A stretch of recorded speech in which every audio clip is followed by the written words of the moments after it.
Physics की class में आज हम यहाँ पर इम्पॉर्टेंट न्यूमेरिकल सॉल्व करेंगे और यहाँ पर ये जो हमने न्यूमेरिकल लिया है आपका बोर्ड एग्जाम में पूछा गया है। तो देखो यहाँ पर आपको एक सर्किट डायग्राम गिवन में है और इस सर्किट डायग्राम में देखो क्या कह रहा है, आपसे कह रहा है फाइंड द एनर्जी फाइंड करनी है कैपेसिटर में। ठीक है, यानी कि यहाँ पर हमें कैपेसिटर में एनर्जी फाइंड करनी है और इस डायग्राम में आपको देखो रेजिस्टेंस गिवन में दे रखे हैं और 2 एम्पियर की धारा फ्लो हो रही है और यहाँ पर 2 माइक्रोफैरेड का कैपेसिटर दे रखा है। तो सबसे पहले आप क्या करिए, इसमें गिवन लिखिए। आप गिवन में आप देखिएगा आपको ये रेजिस्टेंस लगे हुए हैं इसमें। ठीक है, तो इसको हम R1 मान लेते हैं, इसको R2 और ये R3। तो रेजिस्टेंस आपके पास गिवन में है, यानी कि R1 कितना है आपके पास 2 ओम और R2 हो जाएगा इसको आप 3 ओम और ये वाला आपका R3 हो जाएगा 5 ओम।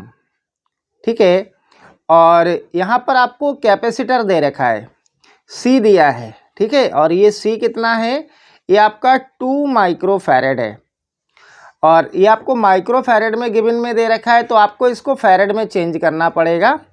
तो ये C इक्वल टू हो जाएगा 2 इंटू 10 की पावर -6 फैरेड, क्योंकि माइक्रो का मतलब होता है 10 की पावर -6 और इसमें 2 एम्पियर की करंट फ्लो हो रही है, यानी कि I दिया है आपके पास 2 ampere.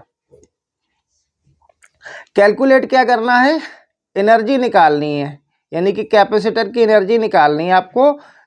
U equal to question mark, U find करना है। ठीक है, तो देखो सबसे पहले आपको क्या करना है, आप यहाँ पर ये देखिएगा, हमें यहाँ पर पहले इक्विवेलेंट रेजिस्टेंस निकालना पड़ेगा। तो उसके लिए आप ये देखिएगा कि यहाँ पर जो ये 3 रेजिस्टेंस है ये सीरीज में कनेक्ट है या पैरेलल में कनेक्ट है। तो देखो ये आपका फर्स्ट वाला रेजिस्टेंस है, इसका ये फर्स्ट टर्मिनल होगा, ये सेकेंड होगा, ऐसे इसका ये फर्स्ट होगा, ये सेकेंड होगा और इसका ये फर्स्ट होगा और ये सेकेंड टर्मिनल होगा।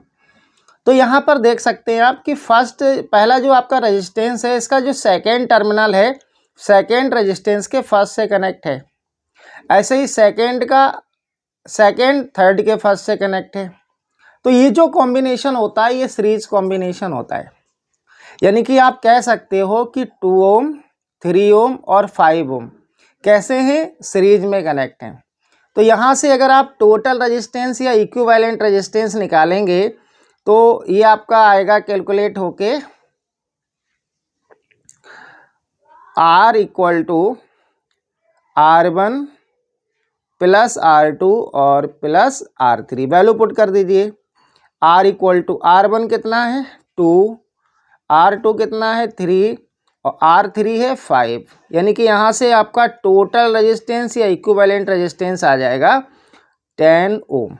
ठीक है, यानी कि इस सर्किट में जो टोटल रेजिस्टेंस लगे हुए हैं वो 10 ओम के हैं।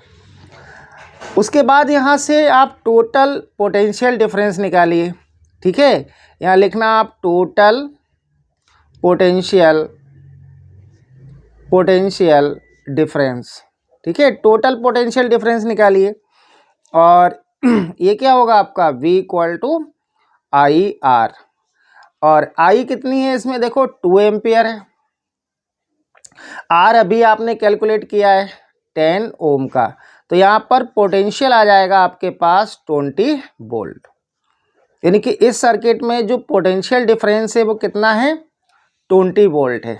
ठीक है, अब आप यहाँ से कैपेसिटर में जो एनर्जी हमें कैलकुलेट करनी है अब आप यहाँ से कैलकुलेट कर सकते हो, क्योंकि इसका फार्मूला होता है U equal to half CB²।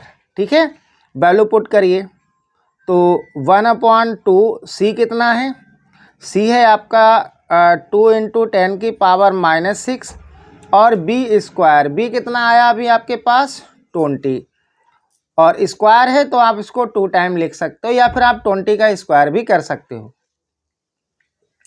अब देखो ये 2 से 2 कैंसिल हो जाएगा तो U कितना आएगा आपके पास 20 और 20 की जब आप मल्टीप्लाई करोगे 2 2 जा कितना होता है 4 होता है और 2 जीरो हैं तो आप 2 जीरो लगा दीजिएगा।